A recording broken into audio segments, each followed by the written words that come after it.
climbing here is very technical, and I think one aspect of this learning is the smear, how to use smear. And the smear here can be like people like even climber, they won't see a foothold. Like I like to bring complete beginner first session. What I do with them, I just put them on a very easy slab, like maybe a 2, and just learn the friction between the rubber and the rock on smears. This is the most important thing to do. Even for a gym climber with good strength, he should do that like for a good amount of hours, just working on the rock and how to use smear. For me, I think if you want to feel and learn the smearing, you need softer shoes because you need a high surface contact between your shoes, the biggest surface contact. Yeah, it's important to learn it.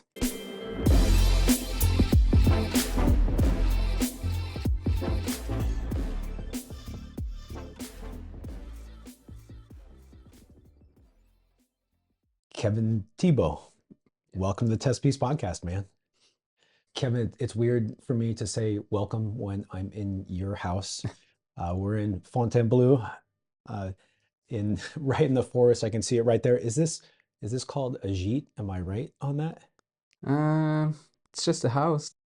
It could be a gîte if you rent it. Oh, okay, is that it has to be a rental for a gîte Yeah. to be? Okay, I see. Yeah. Sometimes when I travel and I hear these words, of course I use them incorrectly, but I also think it's fun to hear words that perhaps only apply to the place you're in, right? It's that kind of idea of a place in the forest that you can rent and is quaint. But yeah, thanks for having me over, man. Thank you for having me too. Yeah, we are literally right in the forest. I want to say there is Boulder's just a short walk over that way. Oh, dude. Yeah, you can walk. Yeah. Kevin, you grew up here, right? Yeah. Have you lived here your whole life? So I used to come here my whole life. At first we were living in Paris, and we would come every weekends and the Wednesdays, because my father was he's a climber still, and yeah, they had this house also here in the village, and we would come here quite often to climb, to be in the forest, and just to enjoy the weekends. Your dad was a climber. I got to meet your dad. That's cool. He's still climbing. Yeah. He didn't look super young, or he looked healthy, he looked good, but that's cool to hear. Is he how you got into climbing? Oh yeah, for sure. Yeah, he's the reason why. He started climbing, I mean, quite late. It was a long time ago, but when he was maybe 25, 30 years old, and at that time I wasn't even born. So, but yeah, he brought me to the sport. So that means you started climbing here in Fontainebleau. Yeah, there's like no gyms, just no, here. it didn't exist at that time. I'm 39, so, and I started like when I was maybe as soon as I could walk, We were in the forest all the time, and I really liked it when I was super young, so I started like at 2, 3 years old. I would already have little shoes, and I have old pictures. So one of the reasons why I came to visit is because I have some kids now, and I've always heard that this place is wonderful for families, and it is. And it's hilarious because there are literally boulders for kids. Like I was out at Col de Chien, and there was little like yellow dots on, or maybe they were orange on. There was a circuit for children, which blew my mind. And so really it is the best place, and or it's the best place for kids, but maybe it's the best place to start climbing because you can actually climb outside on boulders when you're 2 or 3 years old. Yeah, and I think like recently some older guys that paint the circuits, they like in the last 10, 15 years they made new really for young children circuits. That's pretty new here. A long time ago there were the circuits, but not for the children. And now with these new circuits, and I checked some of them, they are really great. The boulders are most of the time a little shorter, not as tall, but the rock sometimes is brand new, and it's great. I think it's great for children. Yeah. Yeah, I think that the fact that those boulders are low is a good thing, not a bad thing. But Yeah. I've seen my 2-year-old scrambling up things, and the fact it's only about as tall as him is Yeah. definitely a positive. But what's interesting is when you look at that small scale, like it's the same. Like it's like there's a slab, man. Put your foot here, like mantle it out. It's perfect. No, yeah. So you started out as soon as you could walk here, and just what did that make climbing like for you? I'm just curious. So again, we're in Fontainebleau. I This is my first real trip here, and there's always been a bit of reverence or respect for font in America. It's to us, it's like this magical forest of bouldering. And so I appreciate sitting down with you to hear what it was like growing up climbing here, because I assume that, I mean, you can't help but have that set the tone for kind of how you are as a climber. Say again, please. Set the tone. What do you mean? I mean, how you start out climbing and spent your first 20 years climbing here without really going anywhere else. Mm-hmm. I feel like it makes you into a certain type of climber, as well as kind of you get imbued, or you learn the ethic from that place. It kind Mm-hmm. of teaches you how to climb, how you should climb. And so, yeah, take me back Mm-hmm. again to those early years and what it was like climbing here. Okay, yeah. So for sure, I think it was more rigid before, There was the rules were, and maybe it comes also from my father, but he was just an average, strict on rules climber, and that changed a lot over the years. I think now it's it's not anymore really a thing. Before, it was quite strict, you would have to start on those holes and maybe, climb. Always 3 points of contact, and it's completely changed, and that the good thing. That's a good thing, I think, because climbing is evolving very fast. Yeah, growing up climbing here, I believe probably it's probably the best school, to of course to learn it to climb here, and you can see now with people coming from gyms, and they sometimes they have a hard time adapting to here. And but also I've climbed also with really experienced outside climbers. I could say names like I remember climbing with this girl Nina Caprez, and it was her first trip, and she adapted like in an hour to here, So I also think like if you're very experienced outside and you've never been here, you can adapt also. It's not like or Adam Ondra, when his first trip a long time ago, like he would like climb very well because he was super technical already and had this crazy experience. So you can adapt. But if you come from gym, then yeah, it's you're gonna have a hard time at the beginning for sure. So I have been here before, maybe 6 years ago. Actually met you last time Mm-hmm. when I came, and I climbed at the gym because the few days I was here, it basically rained. I maybe got out one time, and the gym setting was actually very technical and very slopey. I mean, so you're shaking your head, and I want to hear you expand more because I'm comparing it to my experience in America. And so, yeah, do you think the gyms try to mimic the style here, but they don't quite always get it? Okay, that's a good question. Personally, I don't know much about the gym experience. I, of course, I'm climbing in some, but I know like the modern era is like doing some more technical, either like very dynamic or very slabby and position dependent.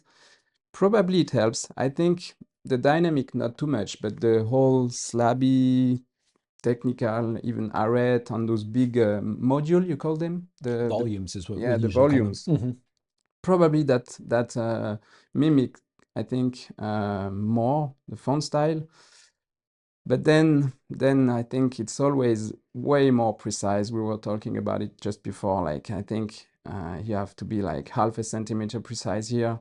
In the gym, it can be also quite precise. Like if you don't place your feet well, it won't work. But here it's all the time. Like any climb you'll see, if you want, you can climb it with high technique. You can also power it if you have the power, but then it's different.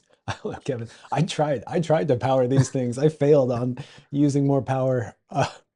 Yeah, so it is really technical here, and it kind of lived up to, I guess I had heard oftentimes from people who had gone to maybe check my ego and not worry about grades so much, and that especially in the kind of lower grade range that it can be difficult. And I found that to be true. Um, but with that said, I kind of wanted to ask you, when you look at something that's, 4B or, or 5C, which if I tried to convert that to the V scale, I want to say V1 to V4. I really don't know Mm, off the top of my head. mhm. Uh, do you, do you find them extremely easy if I were to put you on a 5C? Is that, I guess, as a local, do you think those easy ones are tough as well, or am I just missing something in my climbing ability? Mm. So I can say like maybe I think the V scale in the low grade doesn't work that well. The font scale is it works, it works just as good as in the upper grades. The fourth is the same as the eighth, and it works just as well. Circuits are or low grades, let's say up to 7A, are hard. Like we can have, even being a local, you can go to something you don't know, a low grade, whatever the grade, 4, 5, 6, even 3, you can feel it's you can have trouble to do it because I think it's font. It's two things. It's technical, so you have to be flexible most of the time. So if you're not, you will struggle on a lot of climbs. And even if you're flexible enough for every move, it's still technical. And the second thing I think is you need the right beta for yourself. And if you don't have the right beta for your height, your abilities, like your strengths and weaknesses, then it will be hard to do whatever the grade. So you have to find the beta, and that takes time. So that's why I think people, they struggle on a 5, for example, because you have to optimize the beta. And to optimize, I think it takes time. Like you can do a boulder once and do it again and find a little adjustments, and that for, maybe 50% of the same climb. And that's what we do. We love to do that on like Bacuvier, it's very known area here. You can climb the same red and optimize it to the end, and it takes time, like to optimize to your feeling and to your body. Or you can just try to make it a little bit different every time. But if you want to optimize the climb, and once it's optimized and you have good condition for your skin, for what you like, then the grade is fine. It's just at first it's hard because you don't know the beta, and people can tell you. And it, before, like a long time ago, people would tell you the exact beta. I think they were more like maybe precise, and they had also less power, with the gym and the training methods. People got way stronger, so they use less technique because they don't really need to go up, but I think that's maybe also why. Yeah, so that makes me feel better that you don't just expect to walk up to any 5 and always just be able to do it easily first try, so you just said don't convert it to the V scale. And I Yeah. gotta tell you, Kevin, my little intro where I was like, oh, I was trying to use the word gîte and talk about how in this place, sometimes words don't translate. It was actually me trying to foreshadow the idea that the grades here are grades for here. It is not appropriate to necessarily, transfer them to the V grades.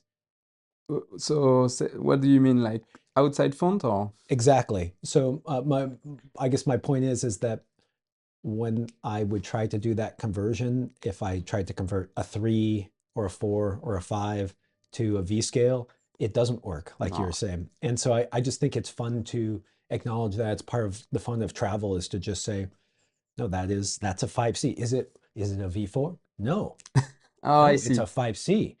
And yeah, it does also make me feel better that those grades are for exact beta with exact conditions.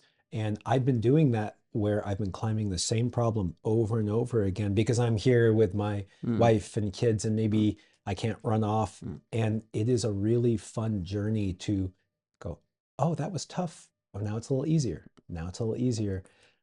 And so all that is to say, I'm glad to hear that I'm not alone in thinking those quote unquote easy climbs are easy. But it also makes me think of one of the things that has made this place so fun and special is that all the grades are intricate and fun. A 3, a 4, a 5, a 6, a 7, an 8, they all have a lot of intricacies and effort that needs to be taken to unlock them. And when you've traveled abroad, what do you think when you get on a easier climb on, say, granite? Yeah.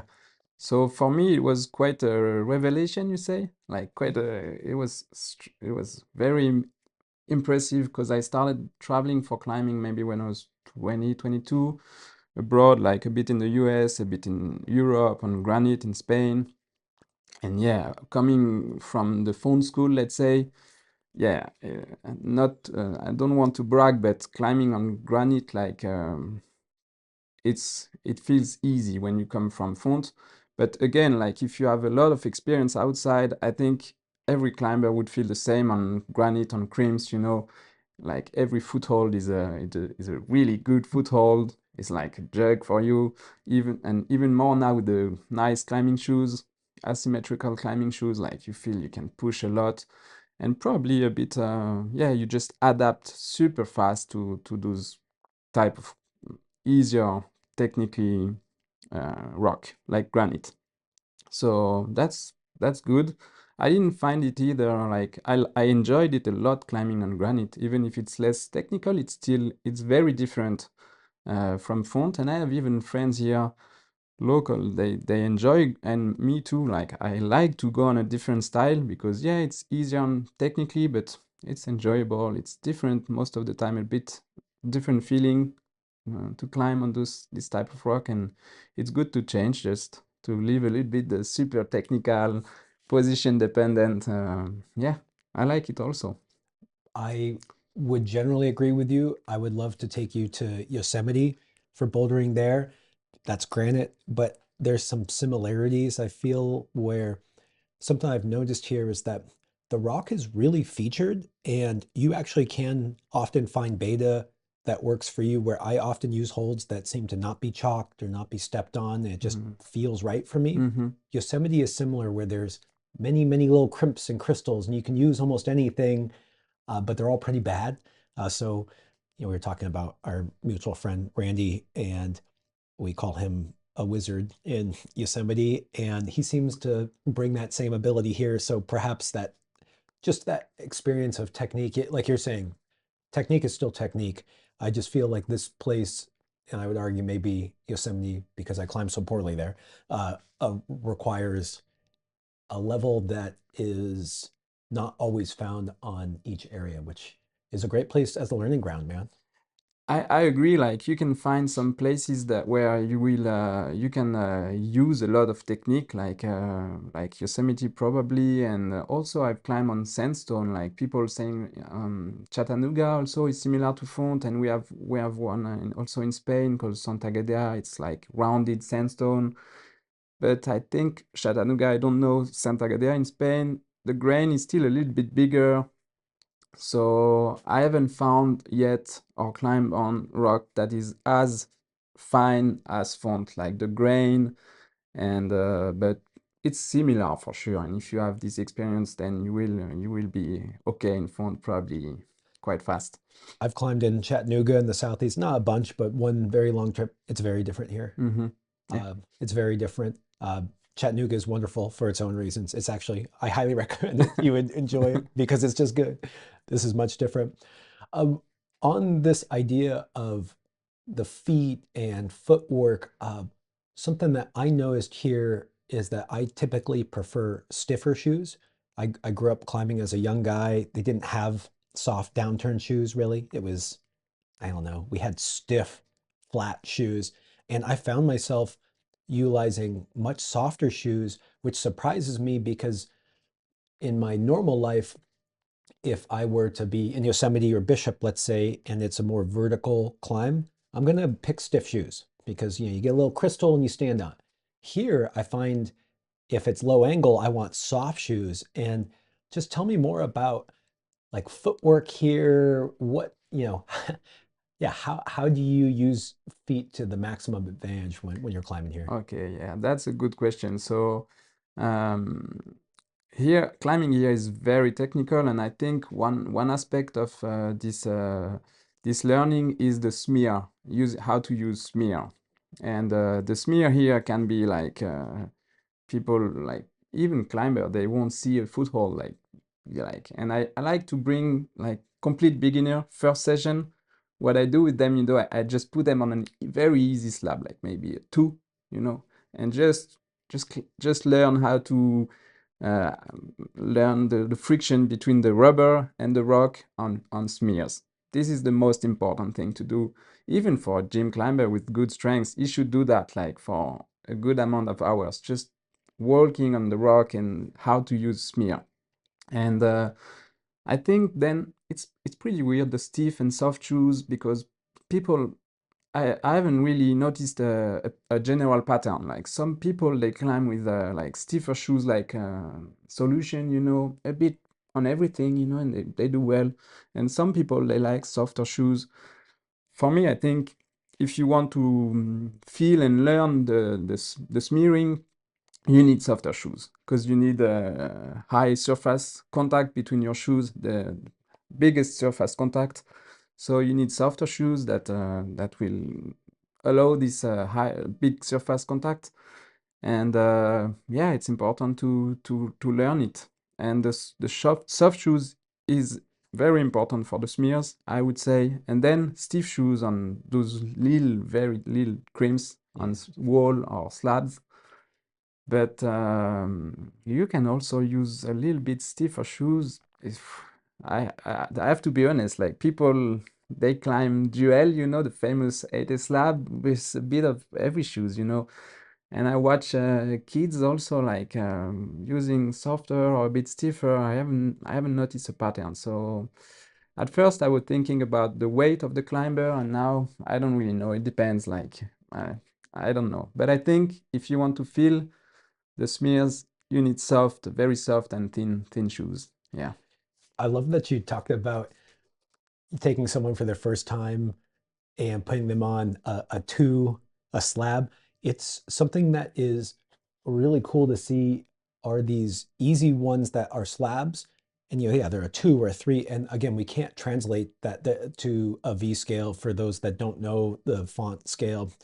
And they just have no holds. And for us, if you walk into a climbing gym and we say, hey, here's a VB, which is even below a V0. Mhm. I don't know if, we never even talk about that really, but VB, what it really is it's a ladder. It's here's a Mm. rung and a rung. And it's such a fun shift where it's like, what if you had no holds and it's just such a low angle?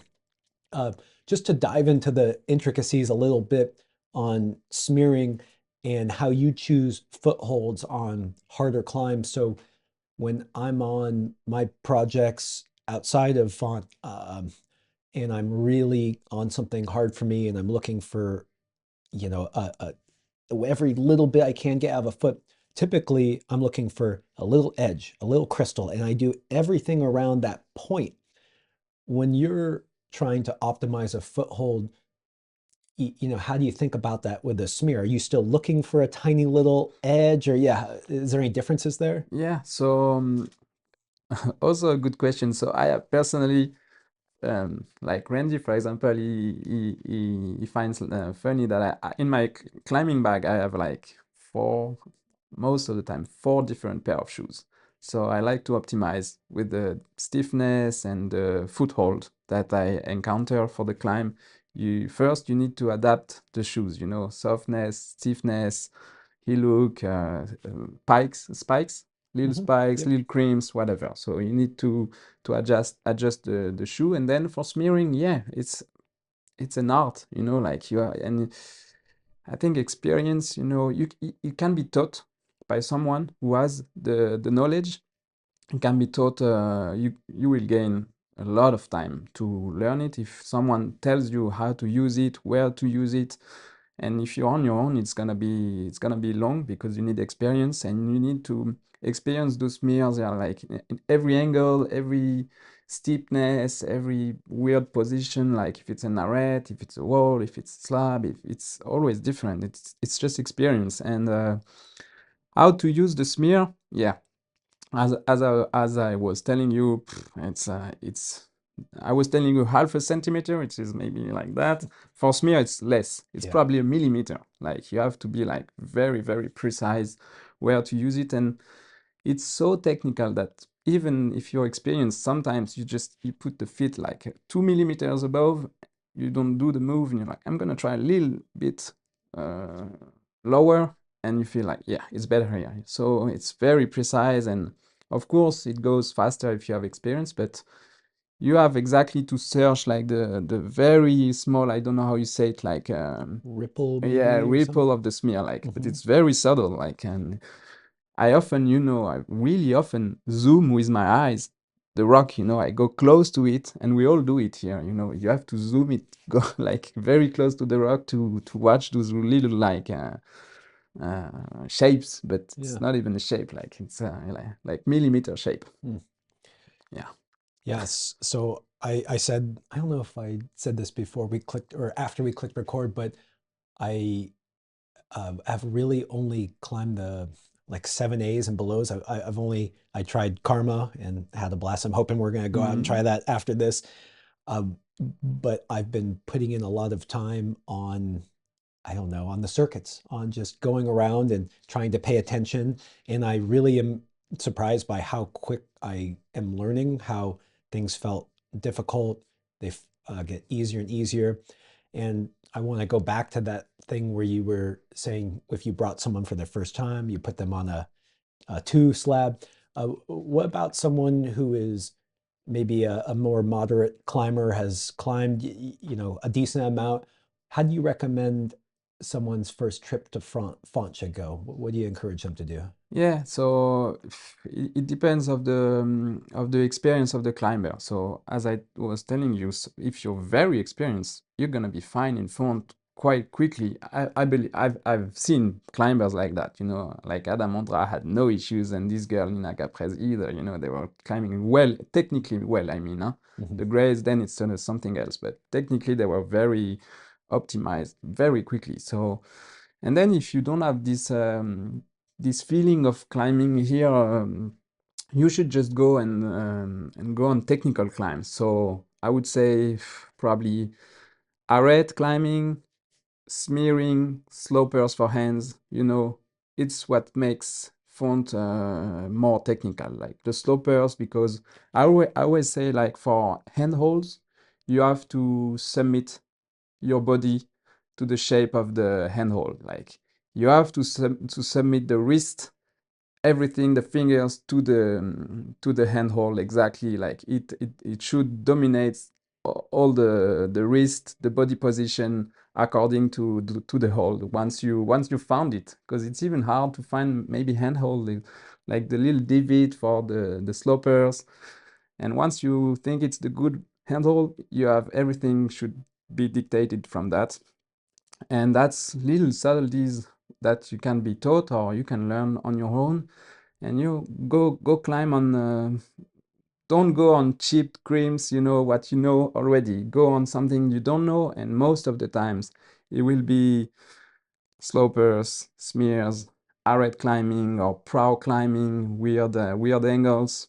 That's the where people struggle the most. Or slab, or like just slab climbing, because slab is hard also. Yeah, it's funny for me. I feel like of all the things I've done best at, it's actually the slab. Something about the slab makes more sense to me. But something you just said really got me where when you find the hold, and the holds here are in general not that great. Like not on the twos, not on the threes, not, I mean, I'm not saying you don't, you, of course, you sometimes get a jug here and there, but as a whole, the holds have felt not so good. And then if you find the ripple, you need to commit to everything you can to make the body position uh, get in the position so that that hold feels the best it can. And I was on, I think it's a 7A plus called Excalibur. Yeah, I was I trying see. that before Easy name, yeah. Karma, and it made me think of something that I have learned here, and I've learned this lesson probably a bunch over my climbing career, is that I have often let my hands get ahead of my feet. And this one move, I was reaching up, and it was a undercling dimple. And what I was doing is I was really trying to pinch hard and get my feet up. And then I thought to myself, why am I not just getting my foot up early, basically going above the hold and then taking it? And I've been applying that same logic a lot where you need to, yeah, embrace the direction of the hold more than anything. And what's also amazing to me is that the few times I've done that successfully, it feels entirely different. It's a completely different way of climbing, and or it, all of a sudden it makes the climb possible for me. Where before I thought, oh, 6B, okay. Yeah, exactly. Like you have to submit to the handholds and footholds, and if you don't do it, maybe you can do the climb, but it will be harder for sure. And here I think it's font specificity. It's like once you find the right beta, once you find the right position, a move can feel easier, like way easier than what it used to when you were not. And that I think probably you have less on granite, where or other rocks where you need more power and you'll do the move or not because lack of strength. But here it can be more about the Yeah. technique side. Yeah. Something I found interesting is that slopers, you often can stick to things that you didn't realize. Like sometimes as I'm on a top out and I can't reach the hold I think I want, I will take whatever I can reach. And I think, well, there's nothing here. And then, you know, adjusting the body position, allowing it to be what it is, has worked. And it actually makes me think of some of my time on really, really tiny crimps where you think, well, there's no way I can pull on this. And then you just say, I'm not going to pull on this. I'm going to let this be where it is, move around it. And, so I think it's interesting that you have pointed out that when you've climbed with some of the best climbers in the world, that they get it, they know it. But I will tell you, I've been texting with some of my friends who encourage me to, have fun and let go of my ego. And I just go, wow, I guess I don't know as much about climbing as I thought. And it's fun. No complaints. No, I mean it's okay. On the contrary, I think it's great if you don't feel really climbing here. If you feel climbing here is hard compared to what you're used to do, it's great. You're gonna learn like so much in such a short amount, especially if you don't power the problem you're trying. That's also a thing, every student should know, like don't use too much strength, because if you use it, then of course you're gonna do the climb, your ego is gonna be happy, but you're not gonna learn on the most of the technique. You should use your feet, and yeah. Yeah, I gotta tell you, when I do power through a climb, it doesn't make my ego happy actually, because I know, Oh yeah. I know. Uh, I want to go back to that thing you said where when you started climbing here, it was more rigid here. Yeah, can we talk more about like what do you mean? Like, were you really required to only have one pad when you said that people told you like go here, like that beta? What was the style for climbing back then that made it more rigid compared to today? I want to just explore that more. Mm. I think it was just like the way of sharing the bouldering. People would you would have to climb, at starting with those precise hold, jump or no jump. If it's a seat start, you should seat start without a pad. You know, at the beginning, pads didn't even exist, so of course, but seat start, neither, like they weren't that much, or not at all at first. So, but yeah, it was quite rigid. Like there was this old guy in always he would finish his days. Now he's passed away, like in l'Éléphant in Dame Joanne, called Charlie, you know, and he would come with his like how do you to walk. He used Walker, yeah, yeah, or a walk, yeah, cane, cane, maybe, yeah. and he would point at people, you know, do this like that, do this like that, and it was the way, you know. It was more rigid, like for beta, for handholds, and maybe it's because it was still a creative, artistic practice. Climbing has always been, I think, but I think it was more into rules. And once people has done it like that, it should be repeated this way, like with this beta. And I personally think it's wrong, because now we have a variety of morphotype. You know, if you're tall, short arm span. You can't even do like the regular beta if you're super short or super tall. It doesn't make any sense. Even for seat starts, like you can start on a very small box like the first ascensionist if he's super short and you're like 6'2", you know. So it's okay to do a little different. But a long time ago, it was more rigid. Like you have to respect those rules, and it was no joke. So does that mean like literally it's like, oh, you took that with the left hand, but that's a right hand hold, and you matched, or you used this foot, but that foot's off? Was it that like almost like an eliminate?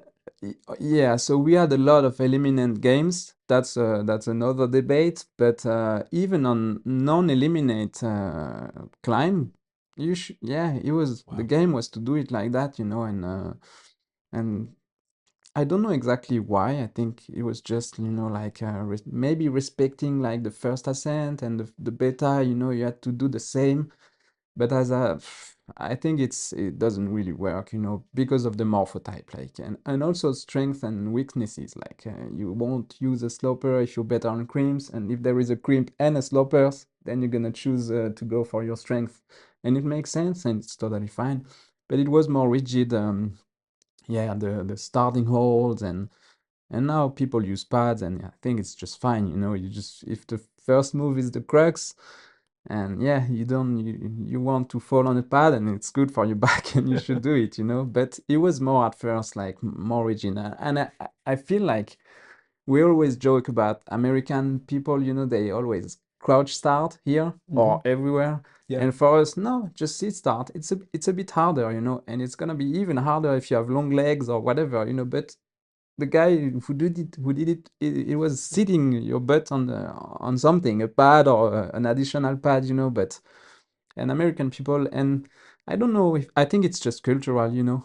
You used to do more of crouching start, maybe because in the US the ground is more rock, it's chaotic, and it's less comfortable to sit, or it doesn't make sense.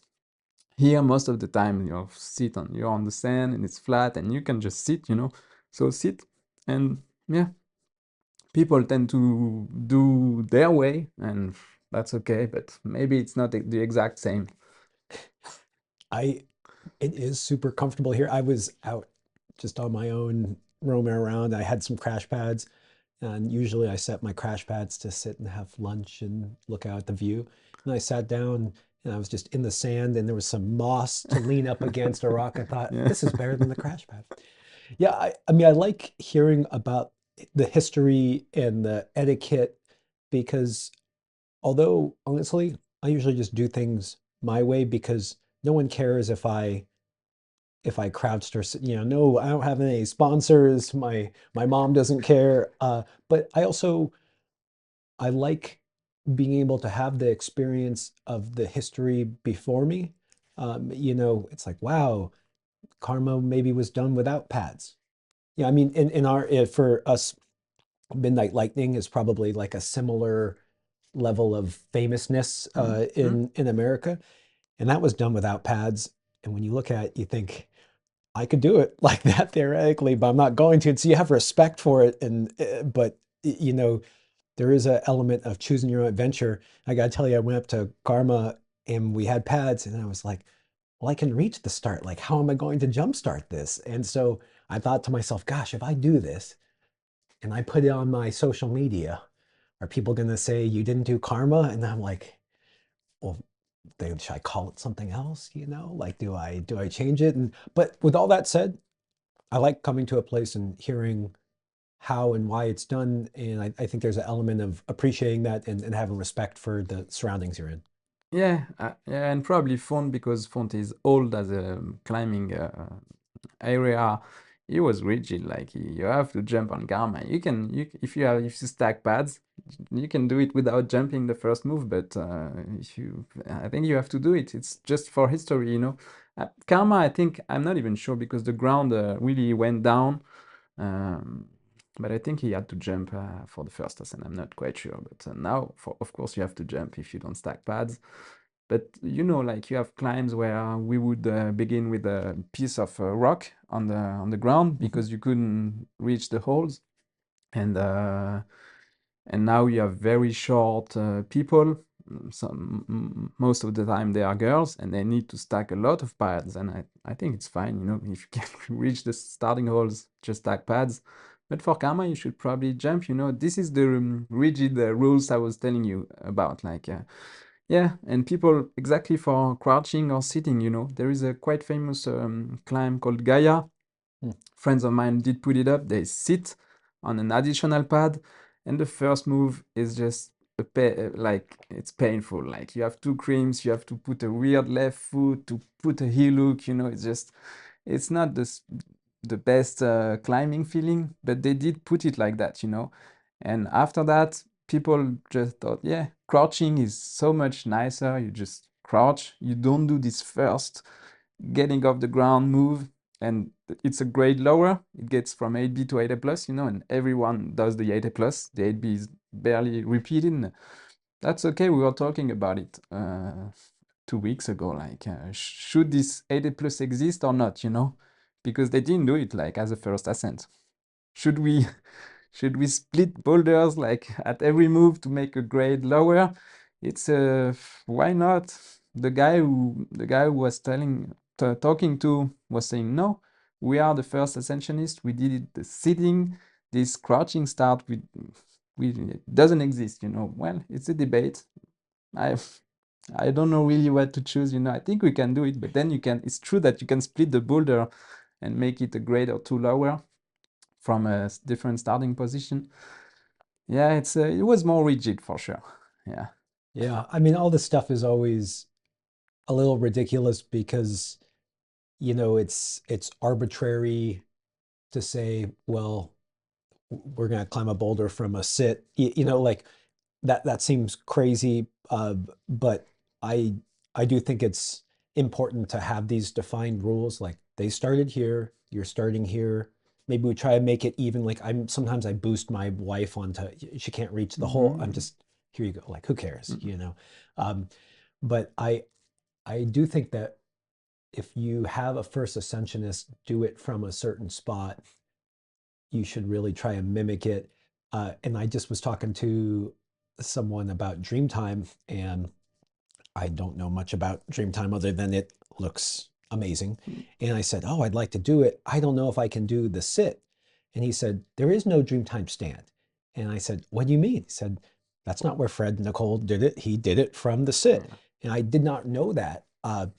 And my pushback was, well, what if Fred had done the stand first?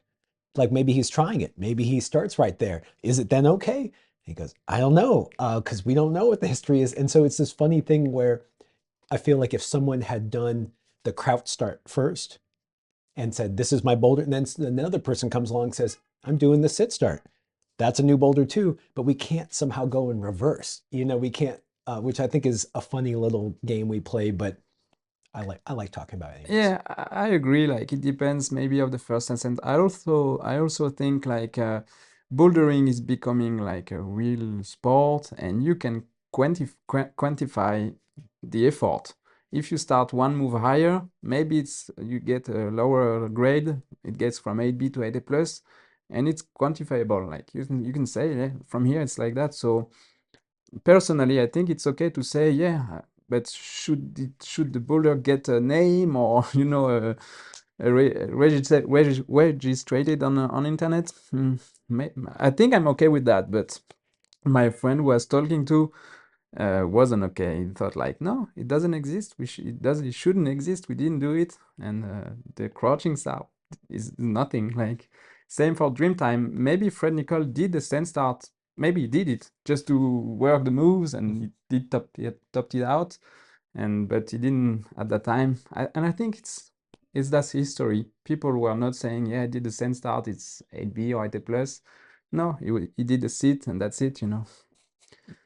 It's okay to quantify something, I think, but Yeah, well, this just brings the whole thing about climbing and bouldering being a sport that people make money on too, and it changes it where, like I said, if I do it a certain way, no one cares how I do it. And so then it almost gets dictated by your friend group, where it's like you don't want your friends to think that you didn't jumpstart karma, and so you start caring about like that, where your sponsor, it's a whole different story. So that's funny. Uh, so I'm curious to hear more about these circuits. We're talking about the history and the rigidity, and circuits are, I want to say I don't know if they're unique to Fontainebleau, but I'm pretty sure this is where they started. Can you tell me a little bit more about what circuits are and how they came to be? Quick break while I tell you about today's sponsor. This episode is supported by Tension Climbing. If you're a longtime listener, you already know how much I love this company, and that's because they make my favorite climbing products. My typical gym session is on the TB2, warming up using a tension block and chalking up in their chalk bucket. Let's talk more about the TB2. It's my favorite board, and I consider myself something of a board connoisseur. The TB2 feels more like real climbing than other boards, but it also allows you to mimic other board styles when you want to.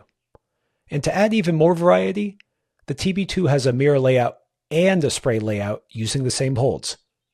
This means one hold set has two distinct layouts, and that means even more problems for when you want to switch things up. The secret behind Tension is that it is run by real climbers that care. The products they create can only be done by those with a deep understanding of climbing needs. You'll recognize the difference the moment you pull onto the TB2, hang on one of their hangboards, or use any of their innovative training tools. Go check them out at tensionclimbing.com. Okay, back to the pod. yeah. So I have to say I'm no specialist about the history of font. Uh, I think what I know is that they made them initially to train for mountaineering. So they would do these circuits to mimic what they would find in the Alps. So the Paris guys would train in Font to go to into the Alps to do mountaineering. So they would establish those circuits to train stamina, and long like alpinism. So that's, I think, the reason why they would do that. And I know that there is some stories like the Parisian mountain climber would become better than the own guy in the Alps thanks to Font, because they would become so good, yeah, very technical and strong climbers that they would do very good in the Alps. And then, yeah, people realized, well, Font is really a good school. So yeah, that's why they went for the circuits, and now it's a thing. And yeah, I think it's good. It's good. It's getting a little bit popular again, I think. But with the modern era of climbing, most people they don't do circuits. I think it's especially good if you want to learn. Like you just have to do a lot of climbs, and circuits is good for that.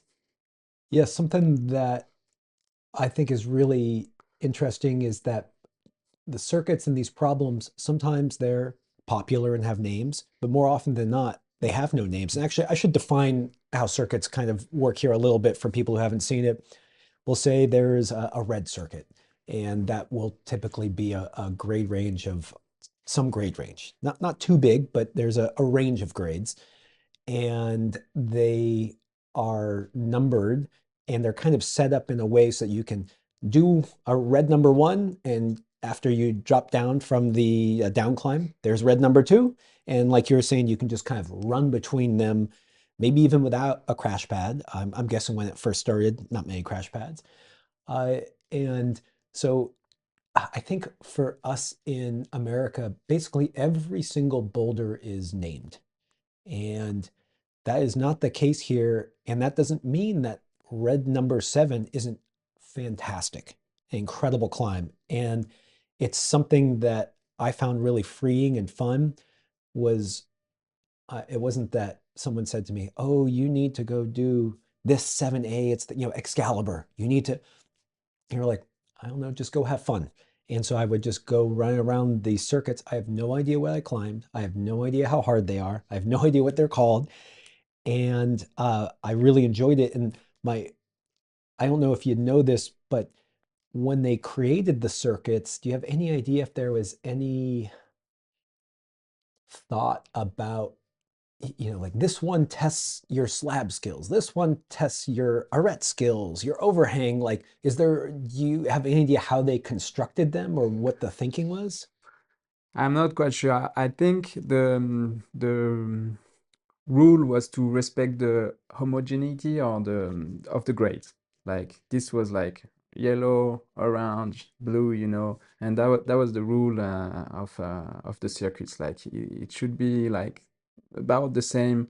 And then no, I think the grades would dictate also like the circuits, like the walking, where the boulders are located in the forest should also a little bit dictate probably, but just then the grades, like you would do like a orange circuit and it would be in that range of difficulty, Hmm. and then you can mimic that into a mountain, a big wall mountain. If you've done like a orange circuit, you can do that in a mountain, which makes sense. And I think that's biggest factor to put up the circuits. Yes, something that really blew me away here is the density of the amount of climbs. It's something I'd never really seen before. And so we might be in a place that has 5 different circuits, and there's, between 20 and 40 of each of those. And this is all within, I don't know, within a quarter of a mile. And you just can walk, and you see all next to on the same boulder, a yellow, orange, red, blue. And although I know that they respect the grade, I will say that sometimes I'll climb a blue and find it really tough, and do a red that I find really easy. Perhaps that maybe more speaks to my skills than the climb itself, but it is a good way to just expose yourself to a multitude of styles. And that's kind of what I've leaned into. And it's started to trickle into America in climbing gyms, where when you're on the circuit and you say, okay, this is grade 5. Um, every time you climb, you don't know whether it's supposed to be easy for you, hard for you. And the argument has been that it exposes you to maybe grades that you wouldn't normally climb, because you have in your head, you say, I can't climb V6. So you never climb a V6. But maybe in a circuit that's V4 to V6, maybe you climb V6. You just don't even realize it. Mhm. And it is an interesting way to, we call it, build a foundation, try a bunch of Mhm. styles. And I'm pretty sure that I've never seen it outdoors other than here, but it's fun, man.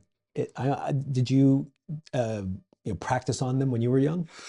Yeah, so when I was let's say super young, let me think, what age was that? 90, yeah. I also hard bouldering already existed, but people would mostly like climb on circuits. And I remember my father always saying like when he was so like maybe 40 years ago, so quite a long time ago in the 70s maybe, Wow. they would only do circuits. Like hardcore bouldering wasn't really a thing; it didn't exist.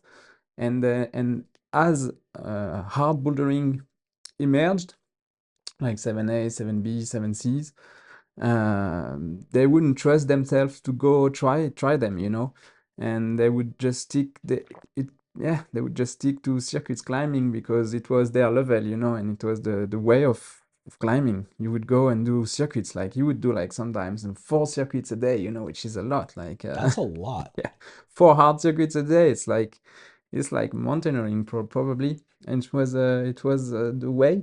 And then it slightly shifted and towards more hard bouldering and trying a boulder a day or 2 or 3 boulders a day. And yeah, I think both are great, but if you want to push yourself, you can go on hard boulders. The problem I think here with the gyms is that people they don't transition. They go from hard climbing in gym to hard climbing in outside in front. And if you don't have the technical abilities, first you're gonna struggle, and I think you miss a little bit the point of of climbing if you power everything, because it gets less artistic. And it's fine if you like it like that, just do it. But you will learn technique, of course, just also, but less slower.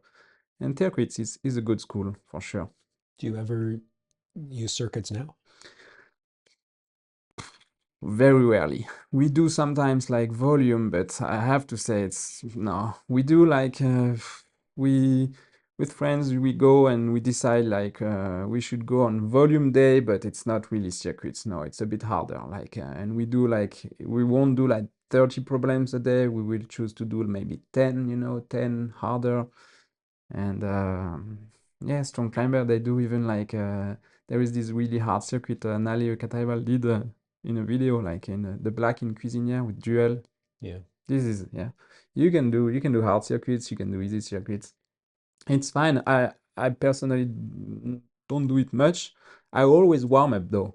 Most of the time we warm up on easier so circuits, and we warm up for real. Like and that's not the whole circuit. But I recommend it for sure. Has anyone else repeated that black circuit other than Nale? I think so. I'm not quite sure also. I'm not quite sure. I think someone else did it. I think maybe this Belgium guy did it. I'm not quite sure. I'm not quite sure.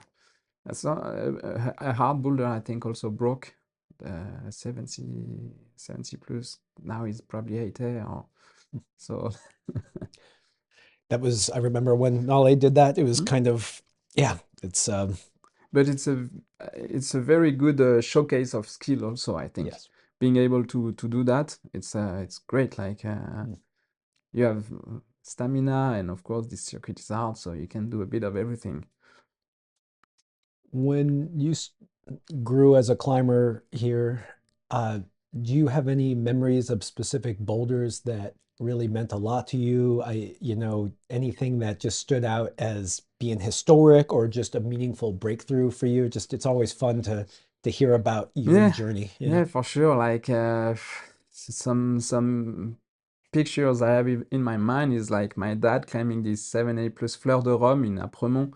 It's a bad landing, and it's very tall, and yeah, I was very impressed by that.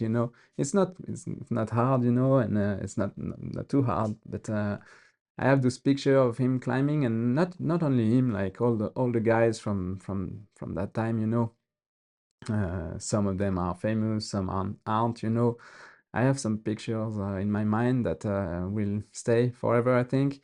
And personally, yeah, I mean, because I grew up here, and I watched him climbing, I have like, I remember like climbing Big Boss is one of the big five in Rampart. It's quite famous climb, and this was good for me.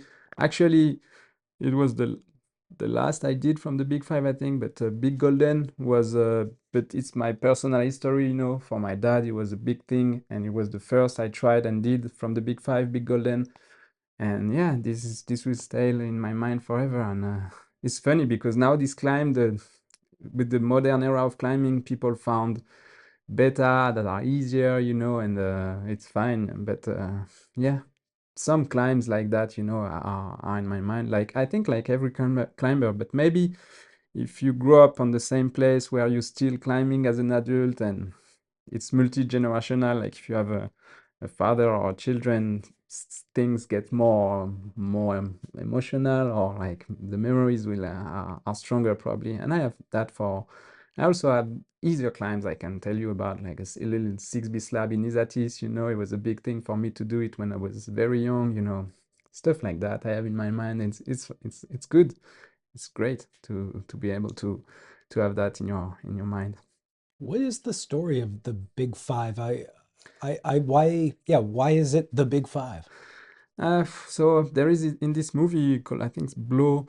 They tell it a little bit. I think it was just like the beginning of the hardcore, and now it's now it's not very hard, but by that time it was hard, and the boulders, they are quite tall, and when these boulders were established, like it was like bouldering was getting serious. And I think at that time there was still no crash pad, so it's impressive to imagine like those guys would go for this boulder. They are quite high, all of them, Yeah. and hard. Like it's quite hard climbing, and they would do it without pads. And yeah, it was just bouldering getting harder, and it's good. It's good. Now people love them, and they should. It's great climbing. They're all different. They're tall. Yeah. They are beautiful. I went out there a few days ago, got ready, and then there was lots of caterpillars, Yeah. and the caterpillars, which I'll share because I didn't know this. They hatch, they come out of the trees, and they can cause rashes and can really cause some Mm, unfun symptoms. And maybe I was willing to risk that, although they were all over. But I have kids, and I did not want my kids to suffer. mm, But those boulders, that's interesting. It makes sense that it was a different era. They are tall, and they're, I think, 7C to 8A. They're all right next to each other. And I mean, at least the landings are sandy, but those are tall. That's an impressive mm, mm, step up mm. from, I don't want to say anything negative about, some of the 7As I did, but 7C and tall is much different than 7A, especially in an older era without crash pads. Yeah. So that makes sense. And they're pretty, I gotta say, and they're all right there too. Yeah. So yeah, I still kind of have those on my list, although the caterpillars may keep me away. Yeah. They're great. Yeah. Let's let's talk a little bit about your concept with weight classes in climbing, because it's it's something that we you brought up to me last time we chatted, and I find it interesting. I it's something I hadn't heard before, but yeah, Kevin, you had this concept that you thought perhaps climbing would be more fair. Maybe I shouldn't say that. I'll let you say it. You thought perhaps weight classes should be included in grades. Can you just expand more on that?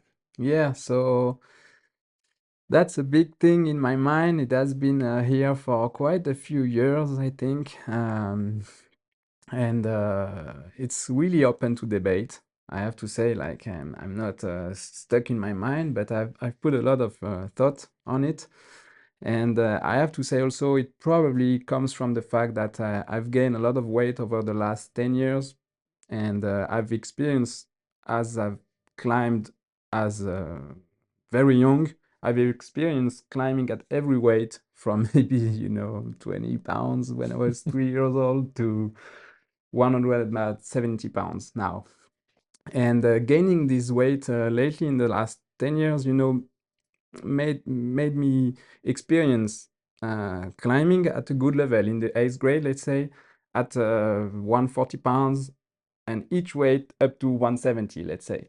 And yeah, it made me realize like climbing is artistic, it's complex, and um, I think we should differentiate the difficulty of a climb, which is really well assessed by the grading system. I think it works just fine. Like the grading system, the V scale doesn't work in the low grades, but it's fine in the upper grades. The font scale works for every scale, at least here in font. And everybody agrees, like if it's 8C, 9A, 7C, more or less. Some guys would say it's not, it's B, a plus, less, or, but it works just fine. And even if you don't climb something, if you, I like to make some first ascents here, you know, and I love to brush a boulder and to try to say the grade without even trying, just by looking at it. Most of the time, if you have good experience, you're not going to be too far off, except if you missed a good hole, a good beta, something, but most of the time. So even with the experience, you can assess the difficulty of a climb. This works just fine with the font scale. Maybe we'll push it to 10A. We don't know. It's great. The sport is evolving. But with that being said, the difficulty of a climb, I think it's not especially correlated to the performance, the exceptionality of the performance. And what made me think is like probably climbing at all those weights and watching the sport. And I have this hypothesis that bouldering, climbing in general, but bouldering has probably an ideal morphotype, and it's going towards those shorter kings, you know, quite muscular, shorter people, girl or boy, doesn't, everybody. And that's just an hypothesis, you know. And if you're shorter, you're allowed to be muscular and light. If you're 5'10" to 6'2", you can be muscular, but you will be heavier for sure. And yeah, I think we could differentiate the difficulty of climbing and the performance. So I'm gonna take an example. Maybe nowadays, you know, like how many people on Earth can climb 9A? Let's say maybe 10 people to round it. Let's say, you know, how many 170-pounder did climb lucid dreaming? I think only Jimmy Webb, you know. And lucid has probably been established like 2010, about, That's I'm about not right. sure, it's Yeah. quite old, you know. And he's the only guy who has done it at this weight, you know. And I think we should recognize this performance, you know. And it's not, I think, for lack of people weighing that much. You know, people that weighs that, it's being 170 or 165 at 5'10" to 6 foot, you know, it's just a normal weight if you're muscular and fit, you know, it's just really normal weight. So why nobody is doing this climb at this weight, you know? I think because it's very exceptional of a performance, you know. So I think that was my train of thoughts, you know, and I think in weightlifting, you have weight class, you know, and in combat sports also, of course. And yeah, we could, I think, let the sport evolve toward this ultra specialized morphotype. So in 50 years, maybe only short people will climb, you know, and that's fine. Why not, you know? But I think it would be more inclusive to create those weight class, because it would open the sport to bigger heights, you know, up to climbing, bouldering especially won't work if you're 250 pounds. That's okay, but it would still open way more. It would open the sport to more people, and I think it assesses better the performance of the climb, the exceptionality, and the difficulty of the climb. This is something else, like climbing 9A or 9B or Boulder, you know, it's something else, you know. If we're all in a pit in a prison, I will send the short guy climb the wall, you know, to exit us all. I won't pick a bigger guy, you know. This is because it's better if you're shorter, powerful, and lighter to climb, you know. But we could think about it. I think it would be very interesting, and I think I looked at the boxing weight class, and they are very narrow. So they from 104, no, way less, maybe 120 pounds to 145. It changes every 2 to 3 pounds. The weight class you change, and I think, yeah, I also think it would be good for anorexia in climbing, because it would. So my thought is that we should link an ascent to a weight, and so a weight class would probably be easier. You could just say your weight or your weight class, you know. And I think it would be good for anorexia. It would be more inclusive. And yeah, I think it would assess better the performance than. And nowadays, we can see on the social media, people, they put their height and arm span like it's the most important thing. I think it's really important. but I think it's really important for beta. It gives you more or less the beta you're gonna use if you're in the same height and arm span. But as far as for performance, I think weight should be the main factor. And I've spoken already with a lot of people about that. And very short people tend to say, no, we should integrate height and arm span. I think the system has to be to stay very simple. And we cannot, I think it's too complex to build an algorithm, with all those three factors. And then why not the length of legs, the length of chest, the length of, arm, and I think weight, and I also think it's because weight is by far the most important factor. Height and arm span are important for beta, but as far as grading, people from very different heights do the same climb and they more or less agree on grade.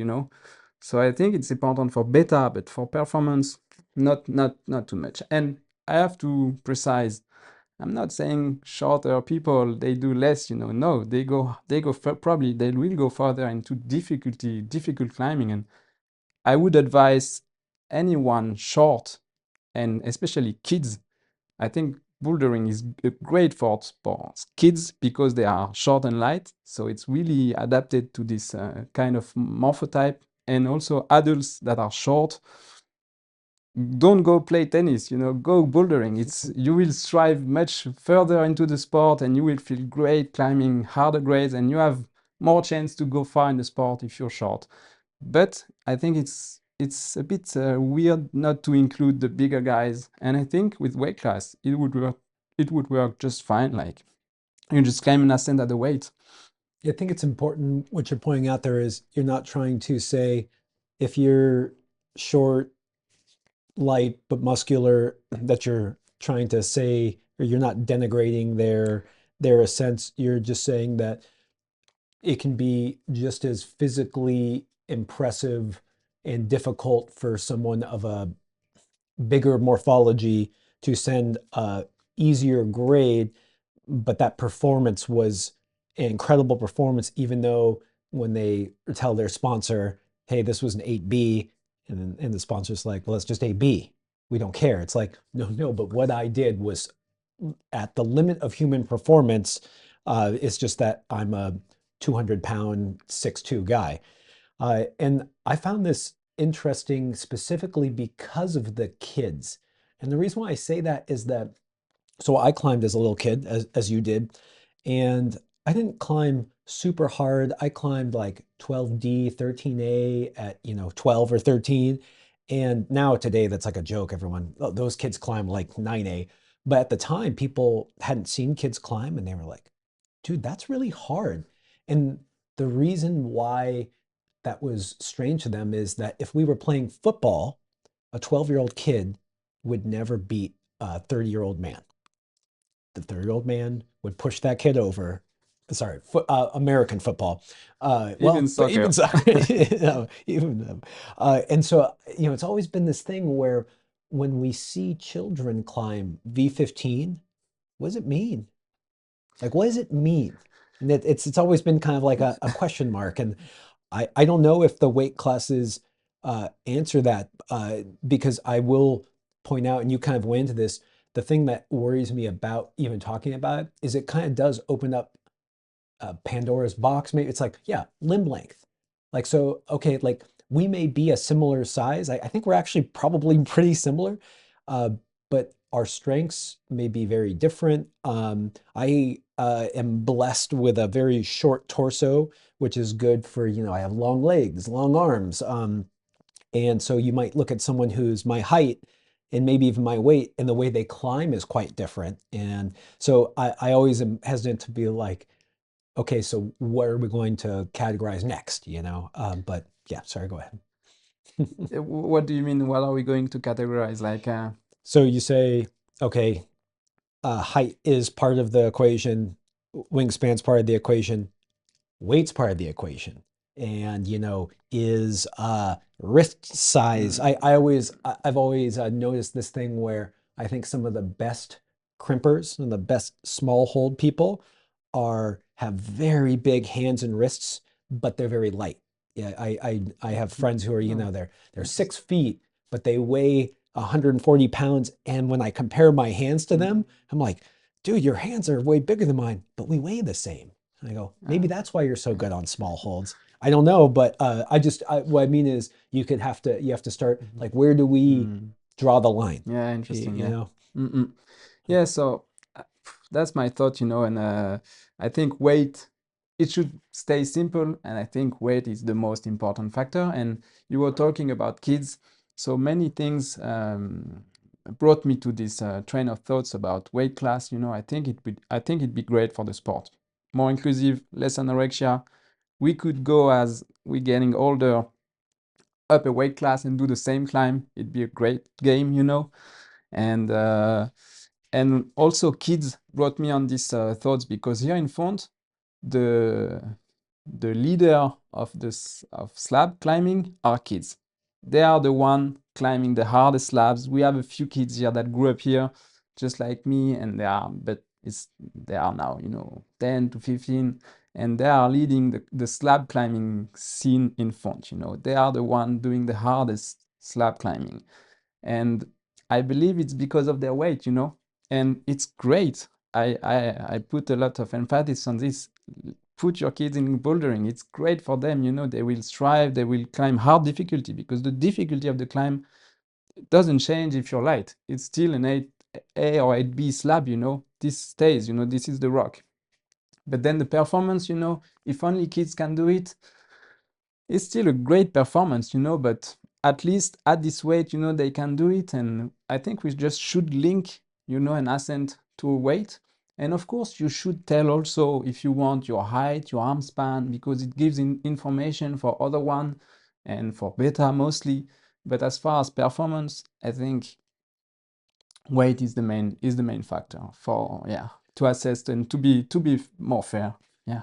Yeah. What's funny is you ever have that experience where you do something, it was really easy for you, but it's a hard grade, and you never talk about that where, this was so easy, it just fits you for whatever Mm, reason. Your friends are all struggling, you yeah. just go like, wow, that was so easy for me. You never tell your friends, that 8A for me actually felt like 7B. Yeah. I'm not going to tell you, but the reverse, you go, this one's really hard for me. Mm, And so to me, it sounds like a interesting thing that opens up the sport for the middle grades, where then we're all climbing together. Your buddy used to be, or he's some big weightlifter, and he succeeds on a difficult slab or a tiny crimp, mm, and they should, be celebrated versus like, well, dude, that was only 6A. And it's like, he's like, no, I had to train for that. That was like my mm, 8A. mm. Uh, where it gets tricky, I think, is in the professionals, where I think to myself, like, y- you know, how do we push the sport? Like, it feels like the sport's always going to be pushed by extreme morphology. Just like in basketball, you're never going to find a 5'2" LeBron James. LeBron James is, I think he's 7'2" or something, Yeah. or I don't know how tall, very tall. And so, at the extreme ends of the sport, I think you always see that. And so that's where, I'm unsure if it works for like the best of the best, but I can see it being more inclusive for you and your buds, where, just like that. So I thought about that, and it's a choice. Like there are many sports, like for example rugby. You understand rugby? Yes. They've changed the rules of rugby to stay it fun on TV, like big fundamental rules over the last 50 years, back and forth. Like they've changed rules to keep it dynamic and fun to watch on TV. So I think putting weight class in climbing is just a matter of vision and of mindset. As far as letting the sport being pushed forward, I agree. I believe the short kings will push it, and I think data backs my theory. It's already the case, and it has already been the case. Like here in Font, the best first ascensionists for the last 40 years are mostly short people. And that's great. They should push the bouldering to 10A or 10C or whatever. That's great. But I think if you think about weightlifting or combat sports, of course, the heavyweight champion, you know, in MMA beats everybody else. He beats all the classes lower than him, you know. They still do weight class, you know. So I think we should have those weight class. It would be great for performance, for assessing performance, and short, lighter people, maybe big people, if I'm wrong, you know, but and the hardest difficulty would still be pushed forward, you know. It doesn't, this system of weight class, I think, evaluates better the performance, but it doesn't take anything away from what we have now, you know. And I think just relying on the hardest grade you've done without thinking about the weight, I think it's not precise, you know. And just putting weight classes doesn't take anything away, and short people they will do 9A plus, probably 9P, you know, whatever, you know. It doesn't take anything away. They should push the sport, you know. They are more able to climb hard difficulty, but as far as performance, you know, I think it would be really interesting, and not only for mid grades, you know, like, because the example I took, like for lucid dreaming and Jimmy Webb, this is 8C. Maybe people say sometimes hard 8C, whatever, you know, it's still quite up the the grading scale, you know.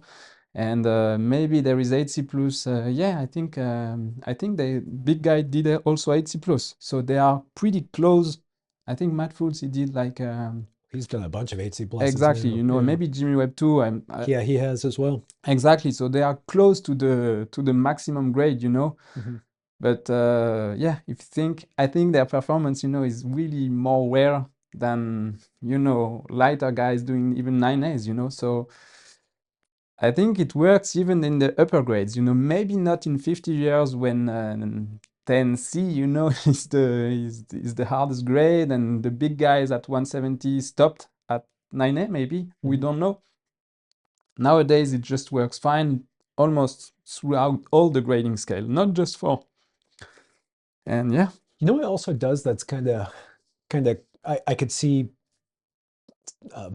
companies or brands picking this up because it's it's nice to have a role model that you feel like reflects you. So let's say you're growing up here. Kevin is a short, tiny little 9-year-old, but then it turns out you're naturally 220 and 6'4", and it's just like that's just you. And so if you don't have anyone to kind of look up to, you go and you look at I don't know, Alex Magos, and you're never going to be like him because you were like him when you were 9, you know?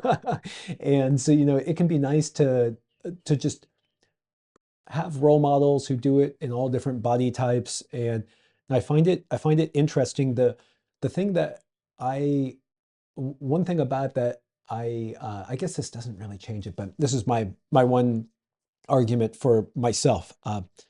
So sometimes I will see a boulder or a climb, and I just want to do it, Kevin.